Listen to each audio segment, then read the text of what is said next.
I'm sorry. Please forgive me. Thank you. I love you. Hooponopono is never about other people. It is only about you and your responses to your perceptions. So when you sit there and you ask the question, what about these other people and what do you tell them and so forth, you don't tell them anything. If you are disturbed or upset in any way, shape, or form, or concerned about other people, all of that is in you. There are people in your life that you complain about. It could be family, it could be friends, it can be coworkers, it can be, we all have that. You need to understand that in Hooponopono, what's actually bothering you is not that person. It's your perception of that person. You have to understand how Hooponopono works. Hooponopono is to cleanse you. It is not to cleanse anybody else. Now, that doesn't say that you're not going to help that person, but what you're going to focus on is not that person, but your perception of that person. This is a very important distinction because people look out and maybe they see a loved one hurting, or in this case, you've got somebody who's gone through quite a bit and you really want to make a difference. You want to help them. You can't, in Hooponopono, directly help them because Hooponopono views them as a kind of mirage, as a kind of mirror image, as a kind of illusion. And what's more important is what's inside of you as you look at this illusion. When you look and you see this person and you are feeling an urge to help them, that feeling, the urge to help them, is in you. When you feel bad for them, the feeling bad is in you. When you feel like you're frustrated because you're listening to them but they're not changing, that frustration is in you. What you focus on in Hooponopono is all of what's in you. Think back to the original story that I told in Zero Limits, that entire ward of mentally ill criminals. When Dr. Hulen went in that ward, he didn't focus on healing them. He focused on clearing his perceptions of them. So when he looked at these mentally ill criminals, or he looked at their files, their folders, and he was mad, he was upset, he was aggravating, and he went through all these different emotions. Those emotions are what he focused on clearing. Now here's what happens when you focus on your internal experience. Dr. Hulen focused on himself. He's saying, I love you, I'm sorry, please forgive me, thank you, and anything else that comes to mind is inspiration. And all of that is only to do one thing: clean up his feelings, his perceptions, his emotions, clean up what's going on in him. That's the entire focus. But as a result of doing that, those patients got better. They started to heal. They started to get off of medication. They were either sedated or shackled. They started not being shackled. They started not needing sedation anymore. But he didn't work on them. He worked on himself. This is the trick to making Hooponopono work in this case too. You have this person that you want to help, but in reality, what you want to help is yourself. You want to look at yourself and you want to know, what am I feeling about this person? And you feel love, you feel concern, you feel care.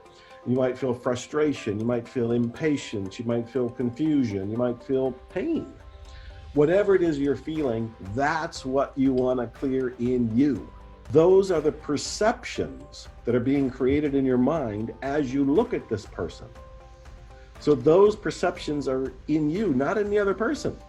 When you clear those perceptions in you, magically, in some sort of quantum physics way that I don't understand and I can't explain, the other people start to get better.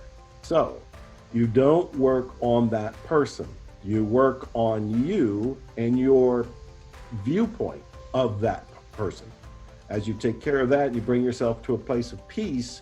You may look out and suddenly notice, oh, she's better now. But you didn't focus on her or him. You focused on you. Something I think is very important. You're not doing the cleaning to get something. You're doing the cleaning to clean. You're not doing the cleaning to get a particular result, because if you're trying to get a particular result, you're still in the world of the data, of the ego, of of intention, of trying to control everything from your little itsy-bitsy conscious mind. What you're trying to do is erase, constantly erasing, so that what you do receive is inspiration. Then when the inspiration comes, there's a purity to that is coming from zero, that is coming from the divine, and that's what you step into. I keep referring back to this TV show thing, and I want you to realize that I'm not making it happen. I am not trying. I am cleaning. And as I'm cleaning, things happen. But I'm not trying to make them happen. Somebody asked me yesterday about all the things that I do, that I'm an incredibly prolific writer. I'm pretty much the Book of the Month club now. Almost every month I have a new book coming out. There's probably more books coming out than most people have read since high school.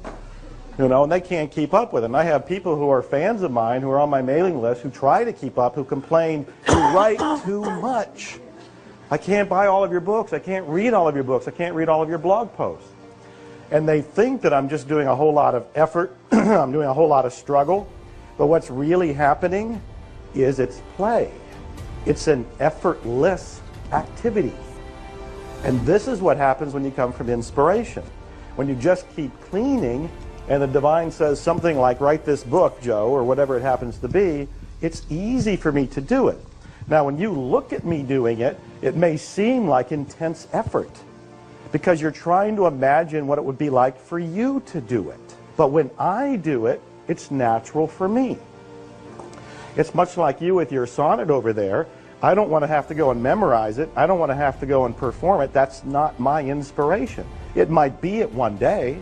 It might be at one point. As I keep cleaning, I might wake up one day and I'll have the inspiration to go pull something out of one of my favorite books and to memorize it and to actually turn it into a theatrical experience. But until that happens, it'll feel like work to me because it won't be natural. The cleaning was to be done so he or she would be okay with the moment. And out of that moment, he or she may have been inspired to do something else.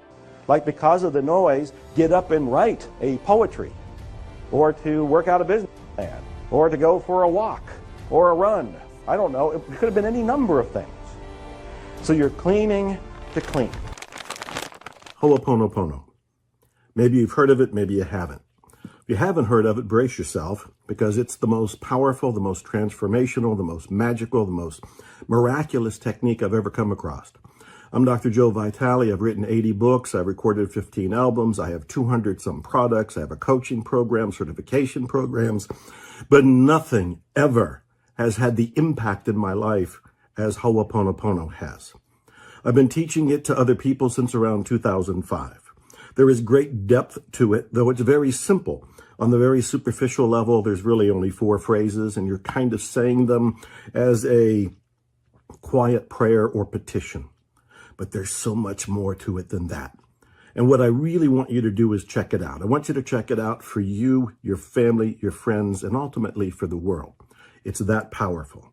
And as I like to say, expect miracles.